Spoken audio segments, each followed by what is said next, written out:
On this tutorial, I'm gonna show you 3 ways to fix WhatsApp not opening easily and fast. So all what you have to do is simple.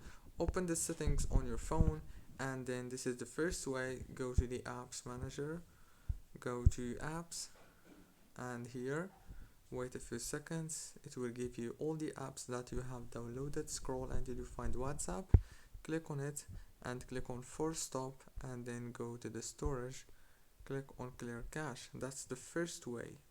The second way is you have to go to settings back, go to wireless and networks, go to Wi-Fi, turn off the Wi-Fi and enable it easily and fast.